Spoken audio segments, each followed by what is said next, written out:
मानसिया सरि दे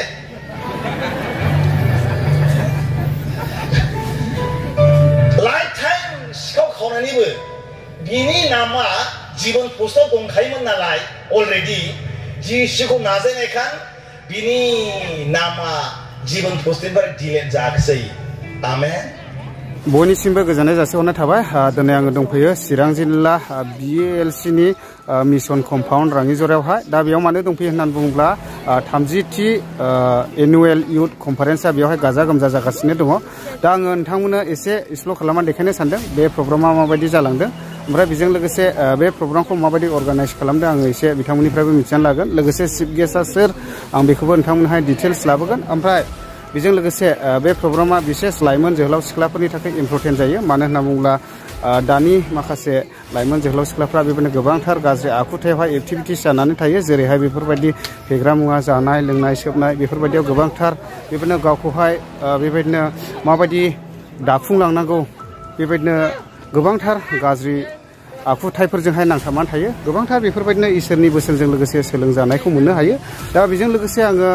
बे प्रग्रामा माबायदि जालांदों एसे आङो एक्सप्लर खालामनानै देखायनोसै जायफ्रा भिडिअखौ नायनो इन्ट्रेस्टेड मोनो जोबजासे नायलांनो हागोन बे प्रग्रामा माबायदि जालांदों इयुथनि आफादगिरि ओरैहाय सार दङ नै आङो सारनिफ्राय मिथिनानै लानि दा सानबेसेनि हाबाफारि लानानै खुंनाय जादों सार बेखौहाय आच्छा सिगांथाराव आं जोंनि बासायगिरि ख्रिस्टनि मुङै हामबायनाय जासिग्रोबाय आरो लोगोसे साफ्रोमबो भिउवार्सनो जोंनि चिरां डिस्ट्रिक्ट इउथ कमिटिनि गाहाम हामलायथि नोंथांमोन साफ्रोमनोबो जासिहरनाय थाबाय जोङो बे 30 एनुवेल इउथ कनफारेन्सखौ जोङो सानथामनि हाबाफारि लानानै जोङो बेबायदिनो प्रग्रामखौ खालामदोंमोन एक्चुअली फुल डे हिसाबै साननै एराइभेलखौ लायोला सानथाम जोङो थांनाय सुक्रुबार देट मिन्स 3-4-5 दिनैहाय 5 तारिख जोंहा दाहाय मोनाव प्रग्राम मोनसे दंबावो मोनायावहाय ओमफ्राय जोङो गाबोन फुङावहाय डिसपार्स जागोन आरो दा बेखिनि जोंनिया सानथामनि हाबाफारि लानानै जोङो बे प्रग्रामखौ खालामनाय जादोंमोन बे प्रग्रामाव चिफ गेस्ट हिसाबैहाय अबेनिफ्राय लिंहरनाय जादों सार जेनेबा बे प्रग्रामाव जोङो चिफ गेस्ट हिसाबैहाय अरिजिनेलि बिथाङा बेंगलनि नाथाय बियो एट प्रेजेन्ट बियो शिलं मेघालयआव थायो मिस्टार रेभारेन्ड मनज कुमार नार्जिनारि बिथाङा दाखालिनिफ्राय दिनैहालागि बिथाङा बेबायदिनो चिफ गेस्ट हिसाबै इसोरनि गाहाम बाथ्राखौहाय बियो जोंनो फोसावगासिनो दङ ओरैनो सार बे प्रग्रामावहाय मण्डली हिसाबैहाय डेलिगेट हिसाबैहाय बेसेबांसो डेलिगेट हिसाबैहाय ओरैनो रेजिस्ट्रेसन हिसाबैहाय माबासो थांबाय होनदां 250सो ओमफ्रायहाय दिनैहाय 39था मण्डलीनि लिडार्सफोर मण्डली दैदेनगिरिफोर आरो बेबायदिनो गार्जेन्सफोर इयुथ्सफोर फैदों गोबां जागौमोन नाथाय माखासे बेबायदिनो एग्जामफोर थानायलाय इन्टारभिउफोर थानायलाय मेट्रिक सरि क्लास 10नियाबो बेबायदिनो माबा मोनसे एग्जाम दङ ओमफ्रायहाय 11-12निबो दंदां दा बेफोरबायदि जानायनि जाहोनावहाय जोंहा खम जाबाय कंग्रेगेसना नङाबा एसे बुरजा जागौमोन दिनै more than 1,000-1,500सो जाबाय होनदां कंग्रेगेसना टटेल दा बेफोरबायदि दायो आंजों लोगोसे दं मानव गेदेर चिफ गेस्ट सार रेभारेन्ड मनज कुमार नार्जिनारि सार गिबियावनो सारखौहाय आंनि चेनेलाव बरायनानै लाग्रोबाय खुलुमबाय सार थेंक इउ ओमफ्राय आं सारनिफ्राय एसे मिथिनो लागोन थांनाय 3 तारिखनिफ्रायनो प्रग्रामा जागासिनो दङ ओमफ्राय बे 30थि एनुवेल इउथ कनफारेन्सआवहाय ओरैनो इसोरनि बोसोन हिसाबै मा आयदा लानानैहाय इसोरनि बोसोन होबोगोन सार बेहानि जे चिरां डिस्ट्रिक्टनि बे बङाइगाव आरो चिरां डिस्ट्रिक्टआवहाय बे बङाइगाव आमगुरि होननाय मोनसे जायगायावहाय आंखौ लिंहरदोंमोन आरो बे लिंहरनायाबो इसोरनिनो मोनसे प्लानमोन आं शिलंनिफ्राय बेहा फैदों आरो बे कनफारेन्सआ स्पेशली इयुथफोरनि जुनै इयुथ एनुवेल कनफारेन्स आरो बेहानि मेन थीमा जादोंमोन माने एक्सेलेटिस 11 अध्यायनि 9आवहाय जे जोहोलाव बैसोआव जों मा नायो नाय आरो जा जोंनि गोसोआ लुबैयो माव नाथाय बिहा लिरदों जोबनायाव इसोरा जोंखौ बैखौबो बिसाराव लाबोगोन होननानै बिदिनो आं बुंनाया जाबाय जोंनि जोहोलाव बैसोआवहाय जोंनि गोसो बायदि थाबायोब्ला जोंनि मंगलनि बायदि नायनानै थाबायोब्ला इसोरखौ जों नागिरनाब्ला सानसे समाव इसोरा जोंखौ बिसार खालामगोन तो बिनिखायनो जोलाव बैसोआवहाय मानोना बे संसारावहाय जोङो इसोरा जोंखौहाय इरैनो थंहराखै गेदेर मोनसे प्लान जों उद्देश्य जोंनि जिउआवहाय दङ आरो गासैबो संसाराव जेसेबां जोलाव सेंग्रा सिख्लाफोर दं इसोरनि बयनिबो जिउआवहाय कलिं दङ आरो आंनि बुंनाय जाबाय जेब्ला जों इसोरनि कलिं लिंहरनाय बायदि थाबायोब्ला जोंनि जेसेबां बर'लेण्डआव सेंग्रा सिख्ला जोहोलावफोर दङ बिसोरनि दुवारै न'खरफोरा बोरगोनां जागोन जि समाजफोरा लुखांजागोन आरो जोंनि बर'लेण्डआ सोरगो बायदि जागोन होननानै मानोना इसोरनि रायजोआ बे सोरगोखौ जों बेहाबो पृथ्वीयाव टेस्ट खालामनो हायो जेब्ला जोंनि जिउआव इसोरा जेब्ला जिसुआ जेब्ला थायोब्ला आरो आंहा बे मोनसे मेसेज बाव जे फैगौ सेंग्रा सिख्ला जोहोलावफोरा गोबां मानसिफोरा दिनैहाय नेसाफोराव गोदोसोनानै दङ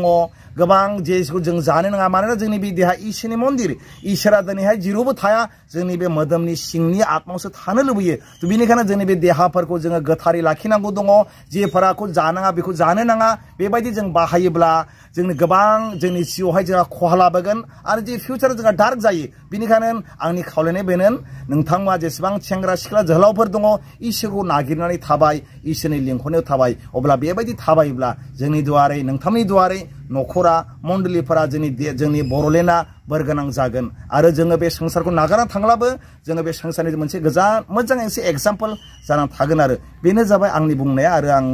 इसोरखौ आं बाख्नायसै बेहा आंखौ लिंहरबाय आंथ' आसामनि नङा आं बेंगलनि नाथाय शिलंआव थायो आरो बे आंनि बुंनायजों जायफोरा नायदों आरो खोनादों इसोरा बयनोबो जोबनोगे बोर होथोंसै थेंक इउ गोजोननाय थाबाय सारनिसिम बेखिनिखौ मेसेज हरनायनि थाखाय thank you sir thank you so much गड ब्लेस इउ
सैमा बेखौ संबाय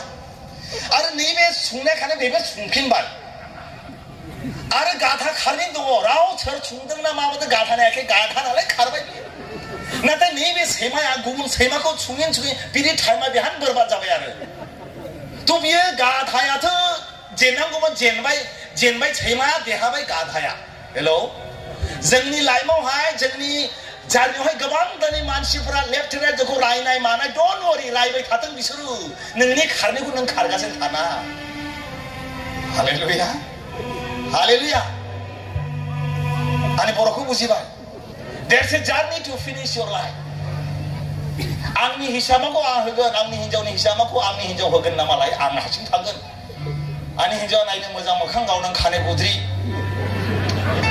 लाबोफानायमोन आङो फैनो लाबायदोंमोन आंबो थांनायहाय होननानै नाथ' प्रब्लेमा जाबाय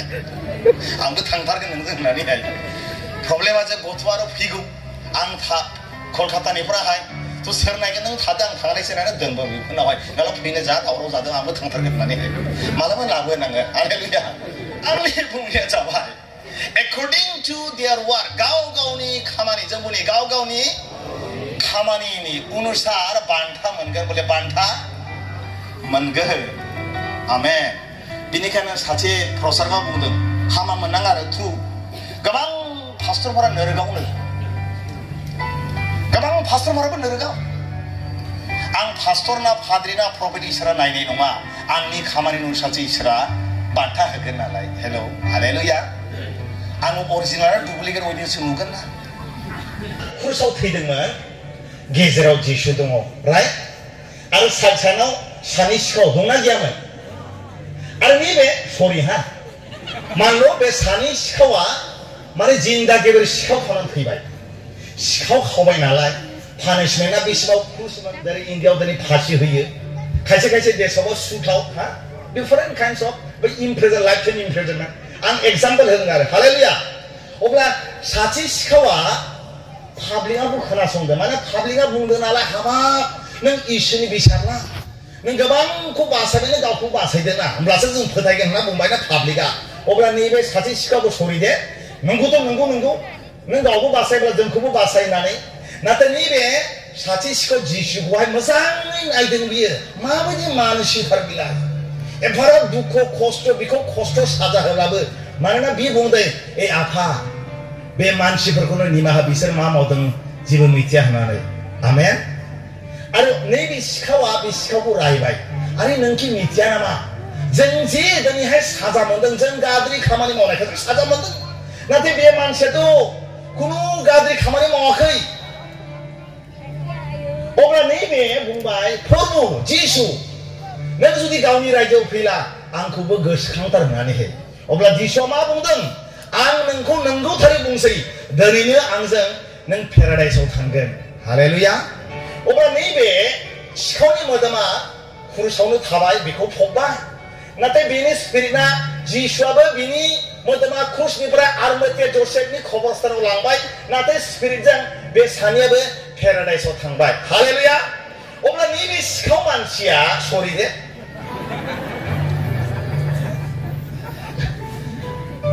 लाइफ टाइम सिखाव खावनानैबो बिनि नामा जीवन पस्टआव दंखायोमोन नालाय अलरेडि जिसुखौ नाजानायखाय बिनि नामा जीवन पस्टनिफ्राय डिलेट जायाखिसै आमेन